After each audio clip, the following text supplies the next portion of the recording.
علی کے گھر میں عباس آئے. مولا امیر المومنین جناب عباس کی سیرت کی کتابوں میں لکھا ہے کہ علی عباس کو بچپن میں بھی مردوں سے لڑاتے تھے.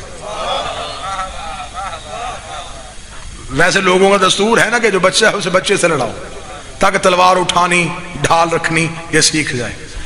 مولا علی جناب عباس کو بچپن میں بھی عرب کے مردوں سے لڑایا کرتے تھے.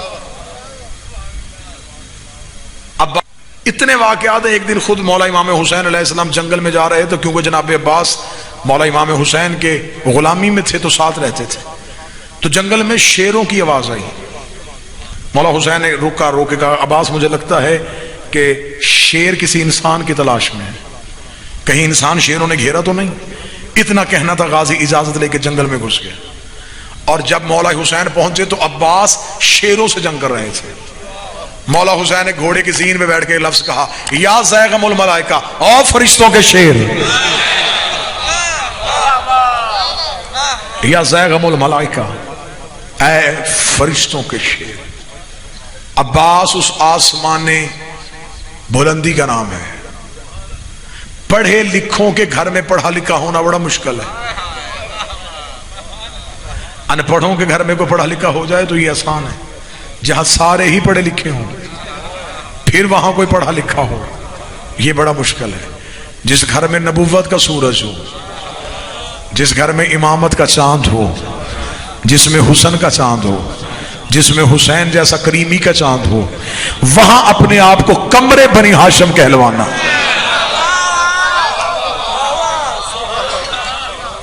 یہ صرف سخی عباس کی سی بہادری کی اعلیٰ مثال مولا امیر المومنین کے شاگرد جناب حسن کے شاگرد. بعض بندے کہتے ہیں کہ شاید جناب حسن لڑنا نہیں جانتے تھے اس لیے صلح کو ترجیح دی. جناب حسن کی شجاعت پڑھی جائے تو تقریریں 10 چاہیے. میں ایک ہی جملہ کہہ دیتا ہوں, حسن اتنا بہادر تھا جس کے شاگرد کا نام عباس تھا. جنگ صفین میں جیسے گھات فرات خالی کروایا ہے حسن نے. جب مولا امیر المومنین نے جناب اپنے بیٹے ابو حنیفہ سے کہا تھا کہ جا محمد بن حنفیہ سے کہا تھا حملہ کر, محمد بن حنفیہ دوڑے تو سامنے سے 300 بندوں نے اکٹھا تیر چھوڑ دیا. اب 300 تیر سامنے سے آ جائے تو رکنا مشکل تھا. محمد بن حنفیہ تھوڑا سا آگے بڑھے, آگے بڑھ کے جب تیروں کی بچھاک دیکھی تو محمد بن حنفیہ یوں ہٹے. ہٹتے ہوئے محمد بن حنفیہ کو حسن نے دیکھا. حسن بجلی کی تیزی سے گھوڑے کی زین پہ آئے. جناب حسن کے چہرے پہ نقاب تھا. یوں قریب سے ایسے نکلے جیسے ہوا نکل جاتی ہے, ایسے نکلا تھا. محمد بن حنفیہ نے دیکھا یہ حسن چلے گئے. محمد بن حنفیہ نے یوں شرمندگی سے سر کو جھکایا. علی نے قریب آ کے ماتھا چوم کے کہا شرمندہ کیوں ہو رہا ہے, اس پر تجھ میں کوئی فرق نہیں, تو علی کا بیٹا ہے, وہ محمد کا بیٹا ہے. اس میں اور تجھ میں کتنا فرق ہے, تو علی کا بیٹا ہے, وہ مصطفیٰ کا بیٹا ہے. جناب حسن کے شاگرد بھی جناب عباس, علی کے شاگرد بھی جناب عباس. اور اسی جناب عباس نے جب امام حسین نے مکہ چھوڑا تو اس نے کعبے کی چھت پہ کھڑے ہو کے جو خطبہ دیا, اس خطبے سے آج تک یزیدیت لرز رہی ہے.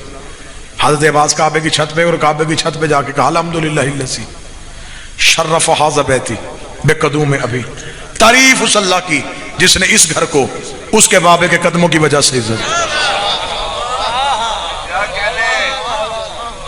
من کان بیت الامس اصبح قبلۃ, عباس نے آنکھوں میں آنکھیں ڈال کے کہا یہ صرف گھر تھا, اسے قبلہ ہم نے کیا ہے. کعبے کی چھت پہ عباس بول رہا ہو تو کون سا جگر ہے جو برداشت کرے. عباس نے یوں حسین کو چھوڑنے والے حاجیوں کو دے کے جملہ کہا تھا ایھا الکافرۃ والفاجرہ, او کافرو او فاجرو ان لم ترید الحسین الی الکعبہ, تم کیا سمجھتے ہو تم نے حسین کا رستہ روکا, اگر وہ چاہے کعبہ اڑ کے حسین کے قدموں میں آ جائے. جو خطبے کی دھار سے لڑے اسے عباس کہتے ہیں. جب صفین میں حسین کے سامنے مولا علی نے جناب عباس کو اجازت دی تھی تو عباس نے ایک ہی لفظ کہا تھا مولا جاؤں میدان میں اجازت تیری ہو, مرضی حسین کی ہو. حسین نے اپنی مرضی دی, غازی لڑا, عباس لڑ کے واپس آیا. علی کے سارے صحابیوں نے کہا مرحبا عباس, آج علی کی جوانی یاد آئی, آج علی کی تلوار یاد آئی, آج علی کا خیبر یاد آیا. حسین سے جب داد لینے کے لیے عباس آئے تو حسین کی آنکھوں میں آنسو تھے. غازی نے کہا ہر کوئی داد لے رہا ہے اور میرا مالک ہی مجھے داد نہ دے. حسین نے روکے کہا عباس میدان میں جانے سے پہلے تو نے خود اصول بنا دیا. تو نے کہا لڑوں گا لیکن حسین کی مرضی سے. عباس اب وعدہ کر اب جب بھی لڑے گا میری مرضی سے لڑے گا. غازی کی روح کی آواز ہے مولا پہلے کب میں تیری مرضی کے بغیر لڑا.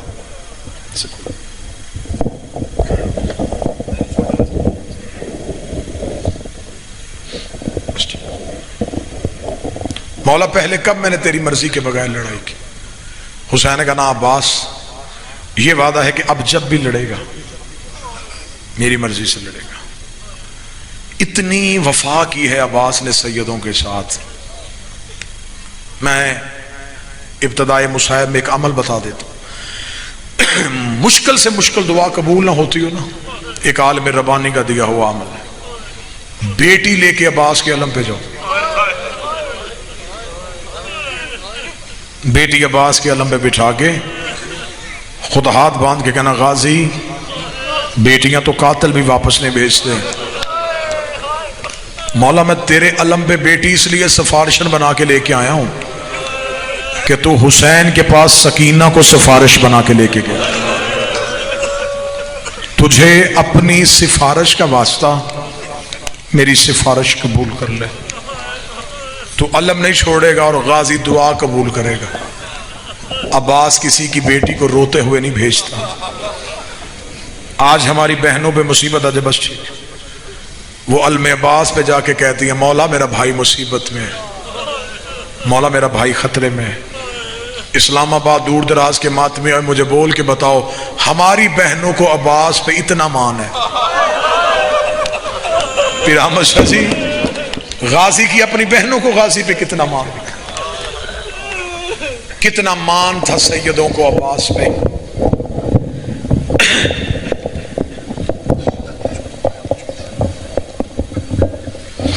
ایک سطر میں اور پڑھ دیتا ہوں اور آنکھ اشک بار ہو گئی کیونکہ مقصد ہے صرف رونا. اتنی محبت تھی علی کی بیٹیوں کی عباس سے.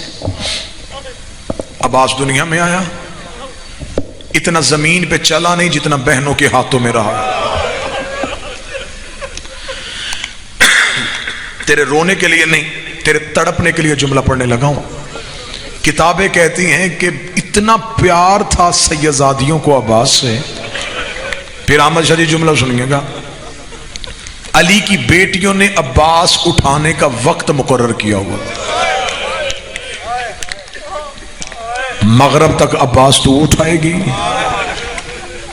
ظہرین تک عباس میرے پاس رہے گا. اتنا زمین پہ نہیں چلا جتنا سیدزادیوں کے ہاتھوں میں عباس رہا ہے. کتابیں کہتی ہیں ہر وقت کبھی بڑی شہزادی نے اٹھانا, کبھی چھوٹی شہزادی نے. ایک دن جناب عباس بی بی کے صحن سے نکل کے ماں کی حویلی میں گئے.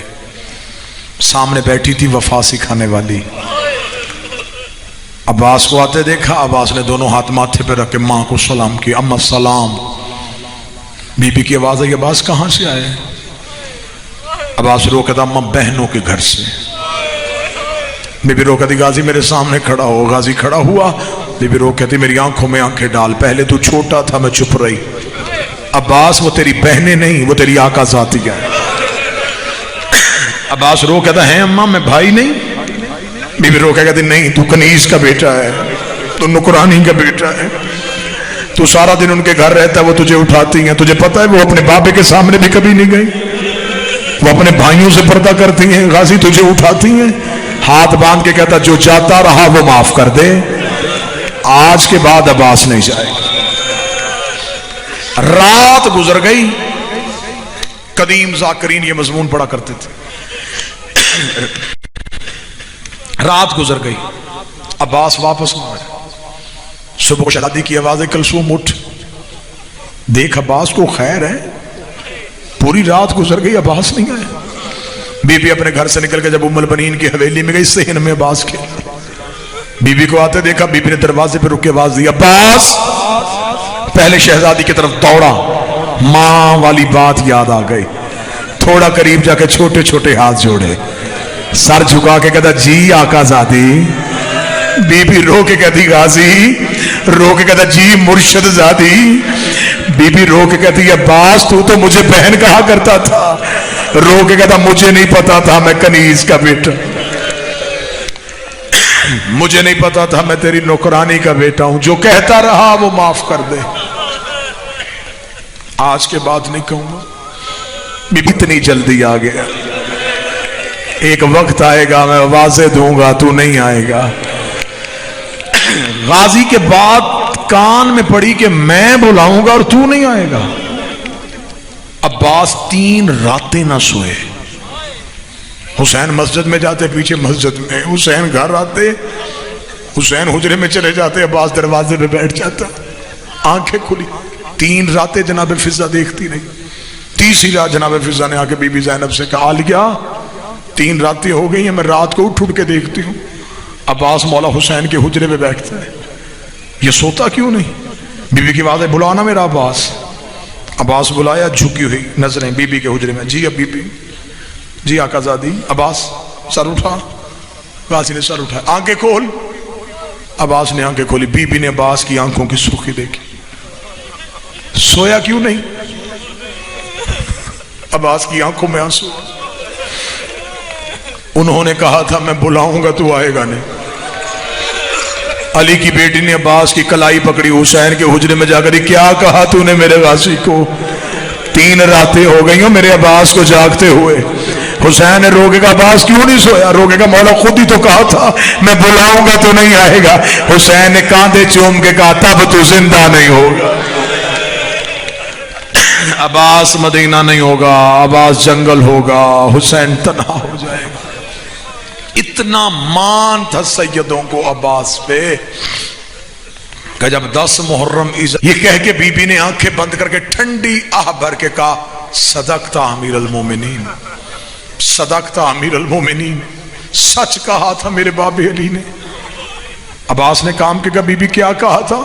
رو کے کہتی 21 رمضان میں جب آخری بار ملنے گئی تھی تو مجھے کہا تھا زینب اپنے ہاتھوں سے چادر ہٹا، میں نے ہٹائی تو میری کلائیاں چوم رہا تھا، میں نے کہا بابا تو نے پہلے تو کبھی میری کلائیاں نہیں چومی، رو کے کہا آخری بار چوم رہا ہوں، ان کلائیوں میں رسیاں پہنائی جائیں گی۔